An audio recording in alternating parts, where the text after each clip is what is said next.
Bonjour à tous et à toutes. Aujourd'hui, dimanche, 10 heures, donc je reviens dans une nouvelle vidéo dans laquelle on va parler des bouffées vasomotrices, plus communément appelées bouffées de chaleur.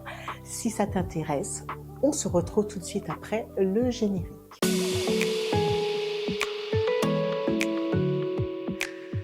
Donc, on va aborder la bouffée de chaleur. Je me suis demandé cette semaine ce que j'allais vous proposer, sachant qu'il me reste deux gros sujets à vous partager concernant la ménopause. Et je me suis demandé, mais Valérie, pourquoi ne pas parler des bouffées de chaleur? Parce que c'est souvent le signe précurseur et plus connu de la ménopause. Quand on parle de ménopause, la première chose qui vient à l'esprit des gens, ce sont les bouffées de chaleur. Alors je me suis dit, pourquoi ne pas t'expliquer comment et pourquoi on a des bouffées de chaleur. Si tu n'as jamais connu ce genre de bouffée, tu es béni, chérie, tu es béni. En journée, donc, tu vas ressentir à des fréquences plus ou moins rapprochées ce genre de bouffées qui te prennent au niveau du thorax, qui montent dans le cou et qui te prend tout le visage, qui peut durer quelques secondes à 1 minute, voire même plus que ça. Et la nuit, elles peuvent se transformer en suée nocturne. Tout ça pour dire que les bouffées de chaleur, quand elles sont fréquentes, de jour, c'est handicapant, de nuit, tu ne dors pas. Et donc, non seulement avec la ménopause, tu seras de plus en plus irritable, mais tu ne dormiras pas, tu seras de plus en plus fatigué parce que ces fichues bouffées de chaleur t'empêchent de dormir. Alors maintenant, en clair, je vais t'expliquer comment ça se produit. Dans la vidéo que je t'ai postée dimanche dernier, je te demande de t'y référer, il y a une courbe que tu verras et tu vas comprendre. Entre 50 ans et 60 ans, pour certaines femmes un petit peu plus avant, tu as cette chute d'oestrogène qui va se manifester. Et avec cette chute d'oestrogène, tout ça va venir perturber ce que j'appelle ton radiateur interne. Et donc, il faut savoir que la température basique, la température neutre du corps au niveau œstrogène hypothalamus, c'est 0,4 degrés Celsius. Et donc, avec cette perturbation de ton radiateur, ton hypothalamus, lui, va comprendre que tu as trop chaud. Donc, il va envoyer un signal à ton cœur. Et lui, le cœur, qu'est-ce qu'il va faire? Il va faire en sorte de dilater tes vaisseaux pour laisser passer plus de sang pour envoyer le signal aux glandes sudoripares. Donc, ce sont les glandes qui sont en charge de faire évacuer la chaleur. Voilà pourquoi, avec cette perturbation de ton corps, ton radiateur et donc le signal envoyé sera faussé. Ton hypothalamus va comprendre que régulièrement tu as trop chaud, donc il va dire faites baisser la chaleur dans le corps de la dame. Voilà ce qui se passe. Des études ont montré également que les femmes en surpoids ou obèses souffriraient plus de bouffées de chaleur parce que donc tu as les vaisseaux en surface qui auraient beaucoup plus de difficultés à évacuer la chaleur à cause des tissus adipeux, en clair de la graisse. Alors, ce sont les scientifiques qui le disent, donc je ne vais pas mettre leurs paroles en doute, même si j'ai un IMC tout à fait normal et que mes bouffées de chaleur, quand elles sont là, elles sont très intenses. Qu'à cela ne tienne, qu'est-ce qu'on peut mettre en place pour, si ce n'est réduire, éradiquer ces bouffées de chaleur? Il y a plusieurs façons d'améliorer la qualité de vie par rapport à ces bouffées de chaleur. On va commencer déjà par des pseudo-traitements, on va dire des supplémentations en œstrogène végétal, voire même homéopathie. Alors, on n'est pas tout égal, hein. Il y a des gens pour qui ça fonctionne très bien de prendre des petits compléments alimentaires. Personnellement, j'ai testé, je te mets la liste là parce que j'en ai testé pas mal, qui n'ont pas donné grand-chose pour moi en tout cas. Alors, le premier que j'ai testé, c'était le Manae. Manae, je te mets la photo ici, tu as dû tester. Alors, le Manae, tu as des principes actifs à l'intérieur qui aideraient à atténuer les bouffées de chaleur. Pour moi, c'est un traitement qui a fonctionné pendant à peu près 2 mois, 2-3 mois, où effectivement, au début, j'ai senti une grosse amélioration. Et puis après, plus rien. Les bouffées sont revenues beaucoup plus fortes qu'avant, beaucoup plus intenses. Il faut savoir également que quand tu es en préménopause, en fait, tes hormones sont en train de fluctuer. C'est le bordel chez toi au niveau hormonal. C'est franchement un gros désordre, si bien que tes bouffées de chaleur en début de ménopause, donc en préménopause, les bouffées sont beaucoup plus intenses. Et toujours, les études ont démontré que quand la ménopause est installée, donc que la chute en oestrogène est de fait actée, la chute elle est faite, donc tu as un taux d'œstrogène au plus bas, tu peux continuer à avoir des bouffées de chaleur, mais moins intenses parce que tu es arrivé à un taux stable. Périménopause, c'est tout à fait l'inverse, ça fait tout et n'importe quoi, donc les bouffées sont plus intenses. Ensuite, tu as Actéane, qui est un traitement donc homéopathique. J'ai également testé Monophytéa, donc tu as les gélules jour, tu as les gélules nuit. Tu as également Abufène. Abufène, au début de la prise de ces comprimés, j'ai senti une amélioration, mais qui n'a été pareil que transitoire. Le dernier que j'ai testé, c'est ma sœur qui m'en avait parlé, c'est Cyclérina. Donc, par exemple, pour ma sœur, ça fonctionne très très bien. Elle n'a pas de bouffée de chaleur. Moi, j'ai pris, donc c'est une boîte de 60 comprimés. J'ai pris toute une boîte. Je me suis dit, Valérie, ne baisse pas les bras, continue. Ça n'a rien fait. Alors, pour t'aider à faire baisser donc ces bouffées de chaleur, il y a des plantes, elles sont au nombre de 6, qui vont t'aider à réguler les bouffées de chaleur. Tu as le soja, je mets une petite étoile à côté parce que j'y reviendrai, il y a des contre-indications par rapport au soja. Mais le soja donc fait partie des plantes qui aident à réguler les bouffées de chaleur. Tu as également le trèfle, tu as la luzerne, tu as le houblon, tu as lacté à grappe, le fenouil, la réglisse. Attention également pour la réglisse, si tu es hyper tendu, je t'aurais dit d'éviter. Et tu as également le lin et une plante également que l'on appelle le kudzu. Alors toutes ces plantes que je viens de t'énoncer, de t'énumérer, elles ont une activité de type œstrogénique. Voilà pourquoi, pour certaines personnes en tout cas, elles sont plutôt efficaces pour les bouffées de chaleur. Alors ces plantes dont je viens de te parler, ce sont ce que l'on appelle des phytoœstrogènes. Et dans ces phytoœstrogènes, tu as des molécules que l'on appelle les isoflavones. Et ces isoflavones, il faut y faire attention. Alors, pourquoi je dis qu'il faut y faire attention? Si tu prends des compléments alimentaires avec ce type de phytoœstrogène, ne va pas associer un autre traitement qui en possède aussi. Ça ferait, si tu veux, une cumulation en œstrogène qui serait délétère pour ta santé. Si tu prends les compléments alimentaires avec des phytoœstrogènes, tu t'arrêtes à ça.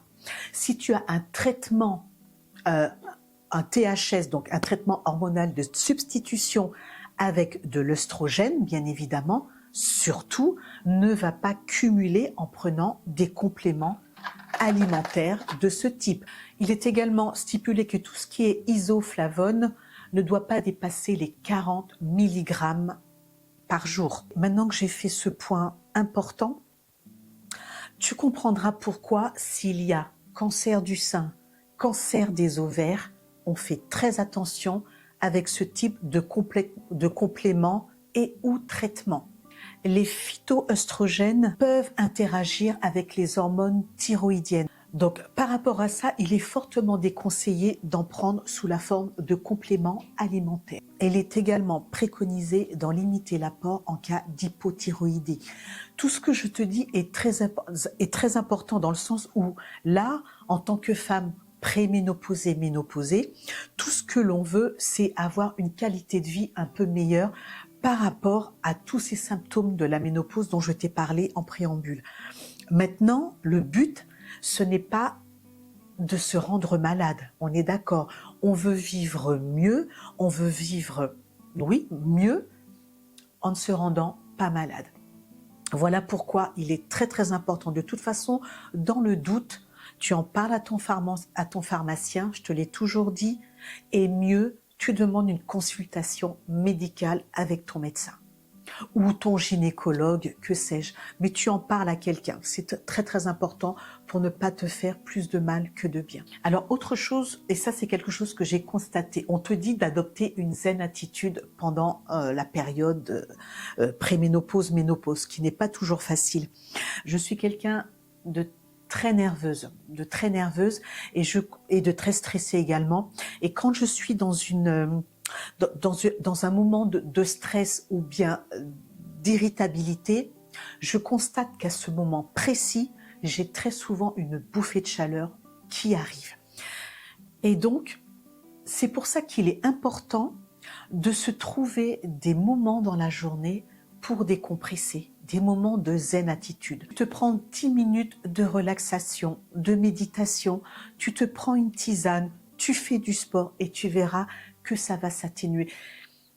On est à nos âges des mamans, pour la plupart, je pense, et on a des vies trépidantes. On a fait beaucoup pour notre famille, pour nos enfants. Et à ce moment de notre vie, il faut qu'on puisse comprendre et accepter le fait qu'on a le droit aujourd'hui de s'occuper de nous et de prendre des moments de qualité pour nous, toutes seules. Sinon, à quel moment allons-nous le faire? Et qui va le faire pour nous? Personne. On est mieux servi que par soi-même. Donc, te prendre 1 heure par jour, c'est pas la mer à boire. Maintenant, il y a des femmes pour qui c'est beaucoup plus compliqué. Par exemple, votre servante, c'est beaucoup plus difficile. Et voilà pourquoi on est passé au traitement hormonal de substitution. Il faut savoir qu'une supplémentation en œstrogène vient toujours à bout des bouffées de chaleur. Je t'avais dit dans plusieurs vidéos que j'avais opté pour les patchs hormonaux, mais malheureusement, ça ne me convient plus parce que ça me donne des irritations cutanées et je sais pas, depuis que je suis arrivée en métropole, le patch ne tient plus sur ma peau, il n'adhère plus. Donc, j'ai laissé tomber. Les bouffées de chaleur sont revenues dardard et donc je suis allée voir mon médecin qui m'a prescrit un gel d'œstrogène. Donc, j'ai revu le médecin il y a 3 semaines et figure-toi que ce médecin, qui est un homme, a eu une formation il y a 2 mois, donc au mois de décembre. Il a eu une formation avec la gynécologue du cabinet, puisque lui, comme il m'expliquait, il est de la vieille école, et lui pensait que simplement avec de l'œstrogène, ça suffirait. Je ne suis pas médecin, mais pour avoir mené ma petite enquête, je sais bien que l'œstrogène seul n'est pas suffisant et qu'on a besoin de progestérone. La progestérone, c'est l'hormone qui va aider à la régulation de la température corporelle. Et donc, j'ai laissé le médecin parler, et quand il m'a dit, parce que je l'ai vu, il avait son cahier sur son bureau, et il cherchait dans ses notes. Et il m'a dit, oui madame, je vous ai prescrit des œstrogènes, mais suite à la formation que l'on a eue, on s'est fait gentiment taper sur les doigts et la gynécologue nous a expliqué que l'œstrogène seul ne suffit pas pour réguler et supprimer les bouffées de chaleur et qu'il fallait associer donc de la progestérone. Et là j'ai souri et je lui ai dit, Vous savez, docteur, je ne suis pas médecin, mais je sais, j'ai lu, j'ai vu qu'effectivement, des femmes prenaient le gel et que le soir, elles prenaient un petit comprimé. Il me dit, ben oui, ben vous avez raison. Et donc, voici ce que je prends. Voici ce que je prends depuis le mois de décembre. Je n'y croyais pas, mais ça fonctionne hyper bien. Donc c'est de l'œstradose.